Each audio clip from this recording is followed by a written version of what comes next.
sword strapped to his back. It was nothing like the great blades he'd heard of in tales and songs, but it was a sword nonetheless, and his brother was to wield it. Wilder sniffed, his nose running, his hands shaking. He didn't know much, but he knew that those who went to the fortress at Thesmar rarely came back. His father held him tightly as Malik guided his horse past them and out of the barn. Just before he started towards the road, he looked back and caught Wilder's gaze.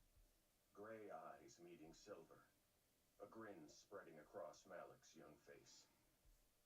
"Come find me at Thesmar, little brother," he said. "We'll be war swords together." A different moment in time unfolded before Wilder, one he remembered all too well. On the fragile shores of the Broken Isles, just off the coast of Narva, he was an eager guardian awaiting orders. Their small party was led by two war swords, Malik the Shieldbreaker and Talamir Starling, the Prince of Hearts. The two men stood on the sandy bank, overlooking the foaming waves in confusion. The reports said there was a sea drake here, injured on the rocks, Malik said to Talamir, shielding his eyes from the glare of the sun. Talamir shrugged. "Reports can be wrong." "Big thing to be wrong about," Malik replied, still frowning, before glancing at Wilder and the half-dozen guardians that stood around him. "You'd have been better off training," he told them. "Don't know why Osiris insisted we bring them." Wilder had been more than keen to accompany the war swords on an official mission of the guild. Talamir's training had been doing his head in, and he longed for the opportunity to swing his blade for real. Talamir snorted. "Well, now they're trained in the art of disappointment. Job well done, Shieldbreaker." Malik rolled his eyes. "That's it?" asked Torj Elderbrock, another guardian. "We've come all this way, only to jump back in the boats and go home?" Wilder bit back a huff of laughter. Torj might have been favored to be the next to undergo the great rite, but he often opened his mouth without thinking first. "Had something better planned, did you?" Talamir asked, brows raised. "Mission from the guild getting in the way of your social life?" "No, sir, I was just saying—" Talamir shook his head, and it was enough to shut Torj up, his cheeks aflame. Malik trudged back across the sand to address them. "We'll head back shortly, but first I want you to scour the shores for any sign of a drake. Scales, tracks, anything that might suggest one was here.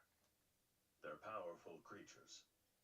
Thesmar needs to know if there's one somewhere in our midst." "Do you think it came through the veil?" someone asked. "Possibly," Malik allowed. "Though it's also entirely possible that it's been beneath our seas all this time. They're creatures of the ancient deep, after all. Now go." There was a flurry of movement. Wilder went to the shore.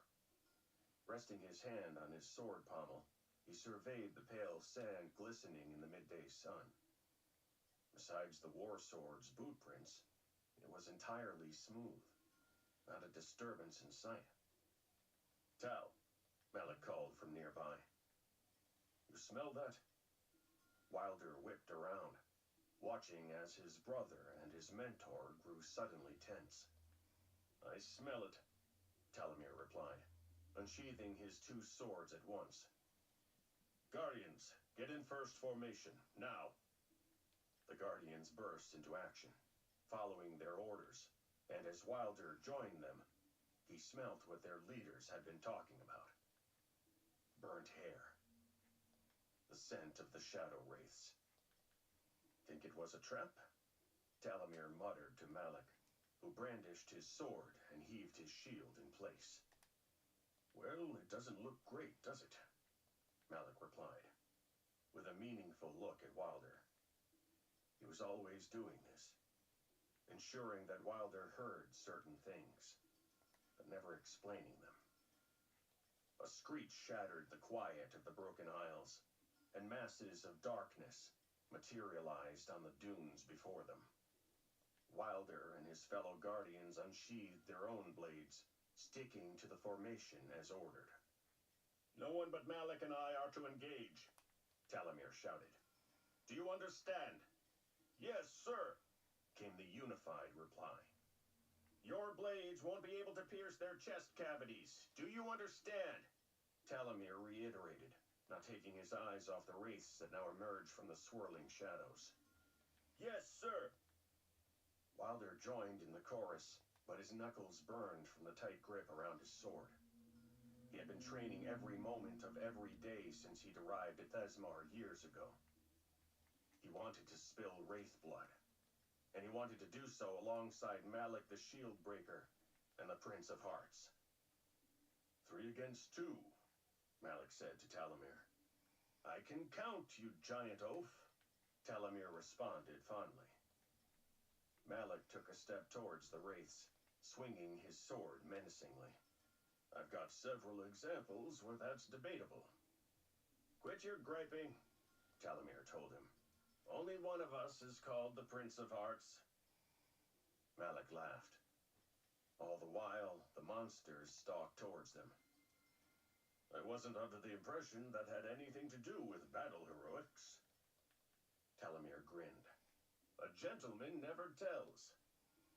Another screech echoed across the aisles, high-pitched enough to make Wilder wince from where they'd been ordered to stand down. "These wraith attacks are getting a little too common," Malik said seriously, sizing up the 3 that approached, ribbons of onyx cutting through the air around them. "Agreed," Talamir replied. "The rulers should be doing more. We'll talk to Osiris upon our return." Malik launched himself at the first of the shadow wraiths.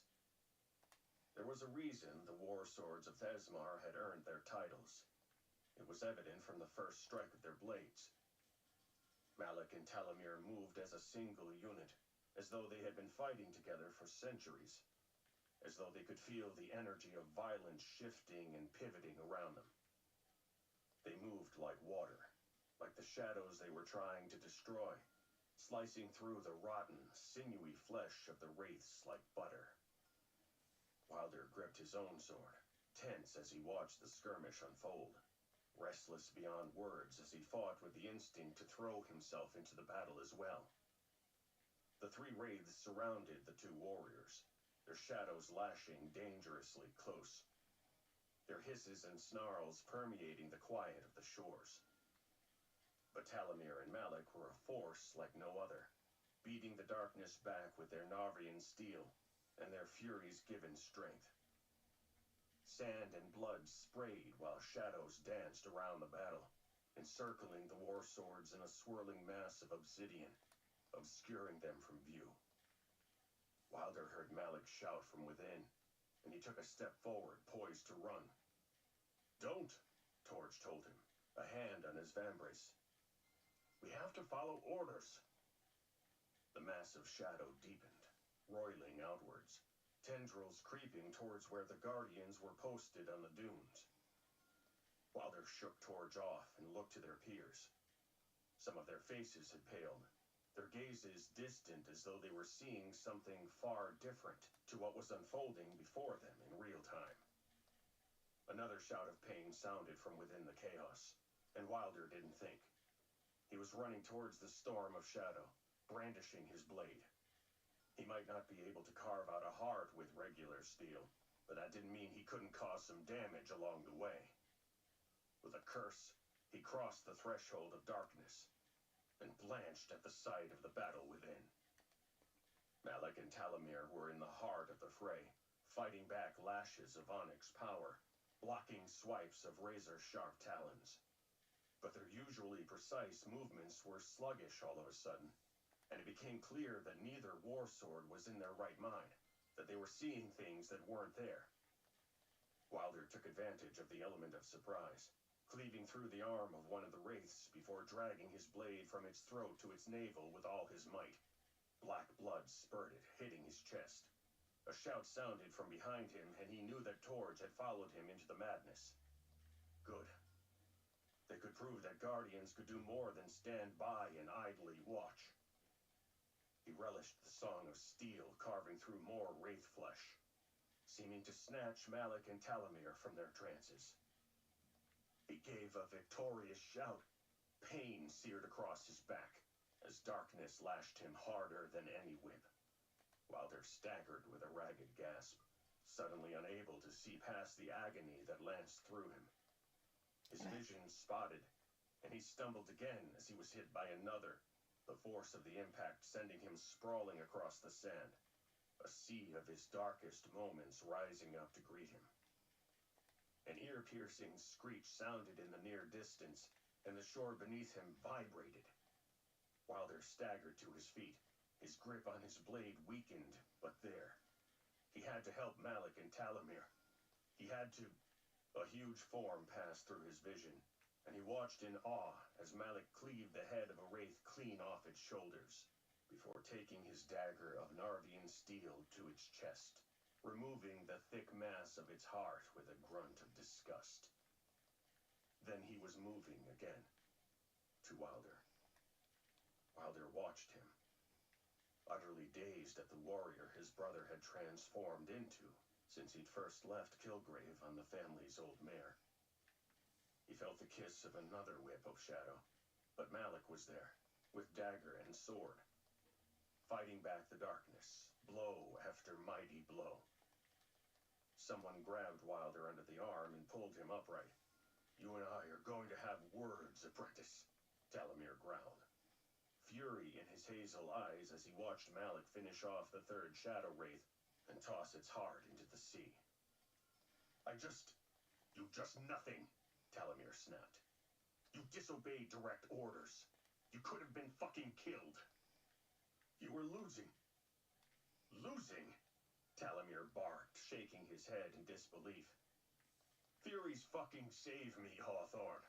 I could kill you myself." He released his bruising grip. "I'll let Malik deal with you for a change. You're a fucking idiot sometimes, you know that?" Covered in wraith blood, his twin swords strapped across his back once more, Talamir Starling stormed off, no doubt to discipline Torge and the others who might have broken formation. "He's not wrong," Malik's voice sounded behind Wilder. He turned to see his brother washing his hands in the shallows and grimacing as he spat blood onto the sand. We're not gonna make it. "I'm sorry," Wilder said. "I thought you were in danger. We're always in danger." Malik cut him off. "But your heart was in the right place. I'm guessing it was just you and Torge?" "I think so." Wilder loosed a breath. For all his visions of glory, he'd taken a few lashes and failed spectacularly. "Interesting," Malik said, not sounding as angry as Wilder expected. "What is?" he asked, scanning his brother for any outward signs of injury. Malik was always so much larger than life that it was hard to imagine anything getting through him. There was a cut bleeding on his brow, but other than that, he seemed to be in one piece. "Nothing," he replied, waving Wilder off. "You shouldn't have done what you did." "I know. Talamir will have you in the armory with the shield bearers for a month." "I know. He was scared for you," Malik clarified. "He feels responsible for you. But he's forgetting one thing." Wilder sighed, his face hot with embarrassment. "What's that?" "That I've always got your back, little brother." Wilder knew Malik was refraining from ruffling his hair, like he used to when Wilder was a boy. For they were not boys anymore. They were warriors in a realm of encroaching darkness. Wilder nudged his older brother, the immovable giant that he was. "And I've got yours," he told him. Malik grinned, his teeth lined with red. I have no doubt. You're a fucking fool, Hawthorne. The familiar voice startled him awake. There's 40 lines. Fuck. His chains rattled as he fought against them, until he remembered where he was and why he was so fucking cold. Torj Elderbrock looked at him from the other side of the ice bars, shaking his head as he leaned on his warhammer. Hello to you too, Wilder rasped. Torj's expression was unreadable. But Wilder ventured that his reaction to what had occurred in the final hours of the Battle of Tavir had been similar to Thea's. The betrayal of the Guild, of the Mid-Realms, of their brotherhood echoed between them. Perhaps Torj had simply wanted the opportunity to see the bastard of Thesmar for himself, to make sure that his chains were sturdy and his suffering was great. Wilder would have felt the same if he thought Torj had betrayed him. You've seen better days, the Bear Slayer commented as he surveyed Wilder's almost naked body, which still bore the blood and grime of the Wraith fight on the road, as well as one or two open wounds from the Avium guards. Could say the same for you, Wilder retorted, trying to suppress a gasp of pain. What's your excuse? The golden-haired warsword gave a rough laugh. Oh, you know, chasing monsters all over the Mid-Realms, beating back curses from the Veil every other day. 9 more lines. Dealing with fucking Vernick breathing down my neck. So the usual. Something like that. Wilder sucked in a breath, unable to help his next words. You seen Mal? Torj dipped his head. I have. And he's Malik. What's that supposed to mean? Wilder growled. It means he's unchanged, but he's safe. In fact, a young alchemist we know has been his constant companion. Rin, you didn't hear it from me. Of course not. The relief was short-lived as Wilder steeled himself for what came next. Man. Anyone in particular send you to taunt me then? That was tough. Is that what I'm doing? Feels a little tame for that, don't you think? You were always slow to warm up, Elderbrock. To his surprise, Torj didn't continue the verbal sparring, but instead shook his head again, almost in disbelief. What? Wilder demanded, jerking in his restraints. I received a letter, Torj said slowly, taking in the ice walls around them, glancing towards the frost-covered stairs. Oh? Wilder didn't dare to hope, didn't let the possibility even form in his mind. Torj was here out of morbid curiosity, nothing more. But the Bear Slayer paced before the cell. Maurice is here, by the way. Wilder was thrown by the change of subject. Why were they talking of the wine merchant from Harith? Do I get to request my last meal and drink before my execution, then? Being a prisoner is thirsty work.